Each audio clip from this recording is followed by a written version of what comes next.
आज का हमारा टॉपिक रहने वाला है 2D मेंसुरेशन में वृत्त। कंसेप्ट शो क्लास नंबर 3 है। यहाँ कंसेप्ट शो चैनल पर आपको जो क्या कहते हैं कंसेप्ट की बुक है उसी का है। तो बिना किसी देरी के हम से कहते हैं यहाँ क्या है, यहाँ पूरा सर्किल है। तो सर्किल की परिधि कितनी होती है, तो 44 होती है। यहाँ आर त्रिज्या है। तो सरकमफ्रेंस परिधि का सूत्र क्या होता है, 2πr। व्यास होता है d बराबर 2r और पाई का मान होता है परिधि अपॉन डी यानी कि व्यास। तो पाई का मान होता है 3.1416। वृत्त का क्षेत्रफल होता है पाई आर स्क्वायर और त्रिज्या और परिधि और क्षेत्रफल का अनुपात क्या होता है, 7:44:154। अगर हम इसको त्रिज्या को के गुना करते हैं तो परिधि के गुना होगी, लेकिन क्षेत्रफल के स्क्वायर गुना होगा। अब पथ यहाँ एक सर्किल है, सर्किल के बाहर एक और सर्किल है। तो यहाँ पूरा क्या है, यहाँ पूरा पथ है। पथ यानी कि रास्ता है। तो अंदर की त्रिज्या आर होगी, बाहर की त्रिज्या कैपिटल आर होगी। तो पथ का क्षेत्रफल होगा pi R, pi capital R square minus के पाई स्मॉल आर स्क्वायर। तो इसका फॉर्मूला आ जाएगा pi R square minus R square. पथ की चौड़ाई होगी आर माइनस की आर। अर्धवृत्त बोलते हैं सेमी सर्किल का। तो यहाँ अर्धवृत्त है, आधा वृत्त है।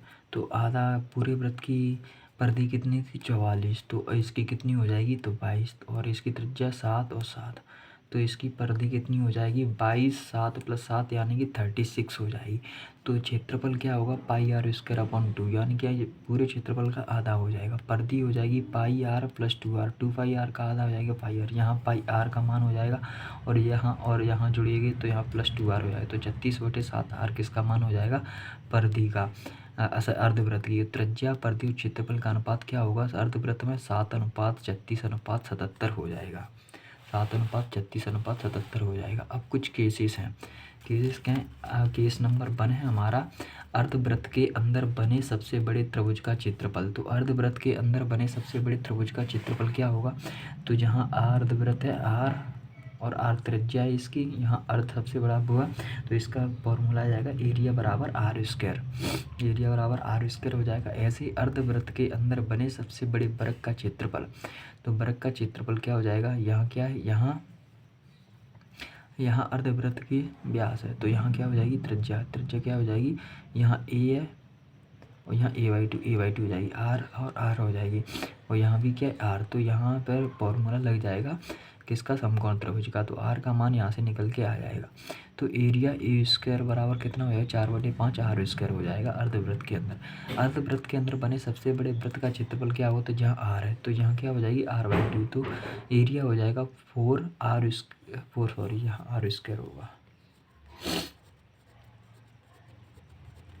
r²/4 हो जाएगा, r²/4 हो जाएगा। अगर इन दोनों में पूछा जाए तो सबसे ज़्यादा एरिया किसका होगा, तो त्रिभुज का होगा, फिर वृत्त का होगा, फिर वृत्त का होगा। अब रेडियन किसे कहते हैं, तो रेडियन किसी भी सर्कल के रेडियस के बराबर लंबाई का आर्क चाप सेंटर पर जो एंगल बनाता है उसे रेडियन कोण कहा जाता है। यहाँ एंगल बना रहे हैं इसे रेडियन कोण कहते हैं। आर बराबर एक रेडियन होता है। तो रेडियन बराबर पाई रेडियन कितना होता है, 180 डिग्री। और 1 डिग्री बराबर क्या होगा, पाई रेडियन अपॉन 180 डिग्री। और 1 रेडियन बराबर होता है 180 डिग्री अपॉन पाई हो जाएगा। एक डिग्री में होता है 60 मिनट और 1 मिनट में होता है 60 सेकंड।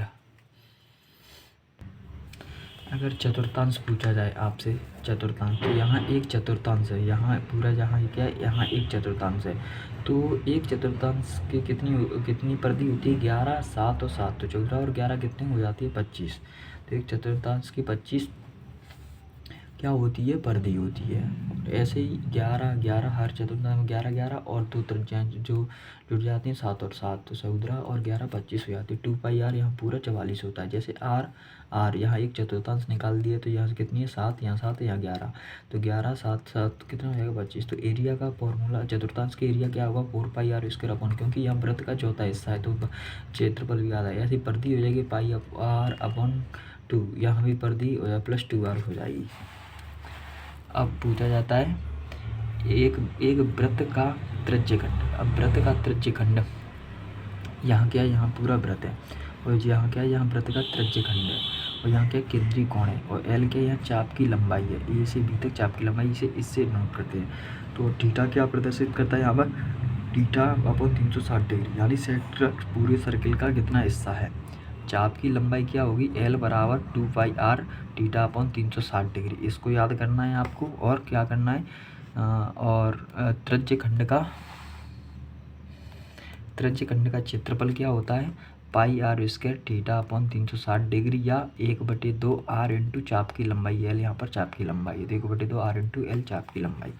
वृत्तखंड सेगमेंट कितना होता है, जैसे यहाँ है, यहाँ पूरा क्या है, यहाँ पूरा त्रिज्यखंड है, यहाँ पूरा त्रिज्यखंड है, और इसमें से त्रिभुज घटा दें तो यहाँ वृत्तखंड होता है। तो वृत्तखंड का क्षेत्रफल होता है त्रिज्यखंड का क्षेत्रफल माइनस त्रिभुज का क्षेत्रफल। तो त्रिज्यखंड का क्षेत्रफल क्या है, pi R square theta upon 360 degree minus 1/2 R square sine theta, 1/2 R square sine theta होता है, थीटा का यहाँ पर मान होता है यहाँ।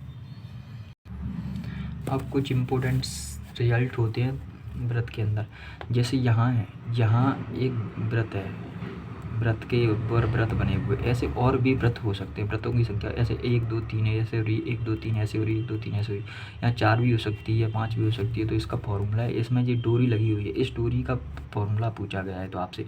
तो यहाँ क्या आर है, यहाँ से यहाँ तक आर हो जाएगी, यहाँ भी आर हो जाएगी। तो इसका फॉर्मूला हो जाएगा डोरी की लंबाई 2πr प्लस व्यास इंटू व्रतों की संख्या, यानी जितने व्रत हैं व्रतों की संख्या हो जाएगी। अब केस नंबर 2 ने समान त्रिज्या के 3 व्रत एक दूसरे के अंदर स्पर्श, यानी एक व्रत यहाँ, एक व्रत यहाँ, एक व्रत यहाँ है।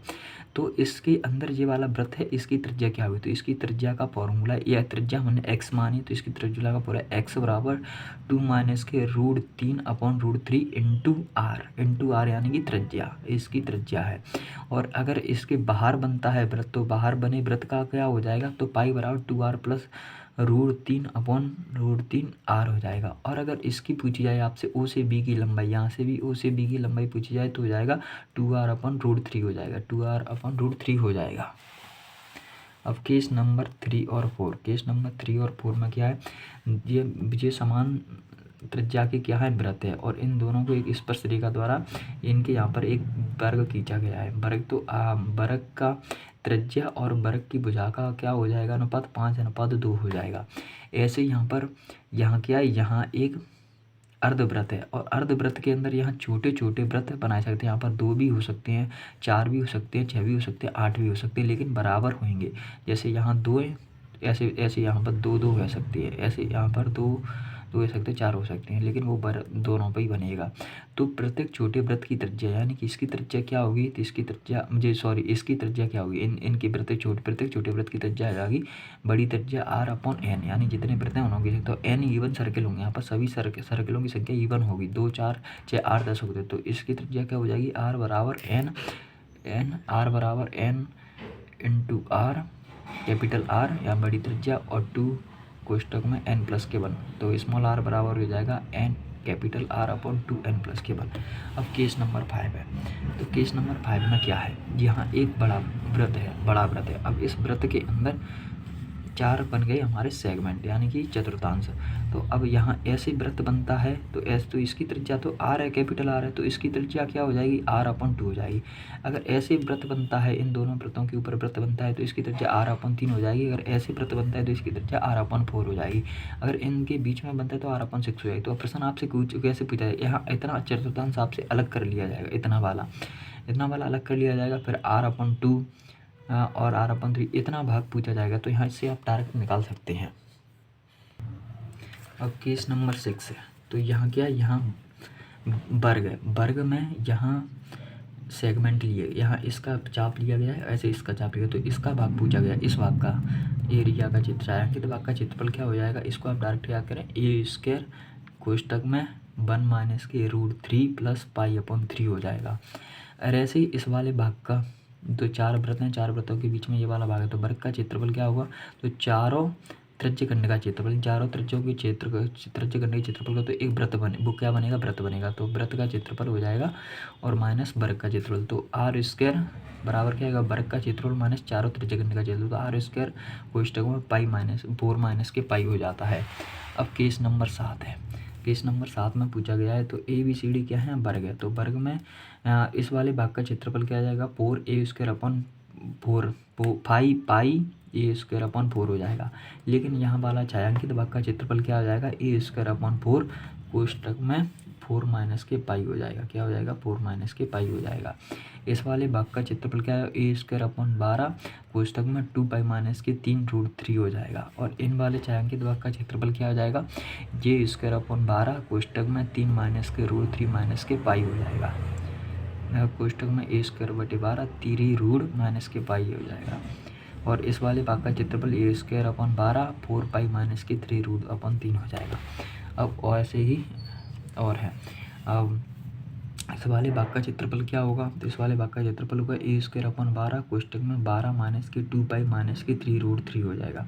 और यहाँ इस पत्ती का क्षेत्रफल क्या होगा, 4/7 ए स्क्वायर, लेकिन यहाँ इन दोनों भागों का क्षेत्रफल होगा 3/14 ए स्क्वायर। और इस वाले भाग का क्षेत्रफल क्या होगा, इस वाले भाग का ए स्क्वायर अपॉन 3 और कोष्टक में 3 माइनस कोष्टक में फिर 1 माइनस के √3 कोष्टक में प्लस पाई हो जाएगा। और इस वाले भाग का क्षेत्रफल क्या हो जाएगा, ए स्क्वायर अपॉन 12 कोष्टक में पाई माइनस के 12 प्लस के 6√3 वर्ग के क्षेत्रफल का 1/12 भाग होगा। तो इस तरह से हमारा यहाँ वृत्त वाला चैप्टर समाप्त होता है। नेक्स्ट क्लास में हम नेक्स्ट चीज़ देखेंगे।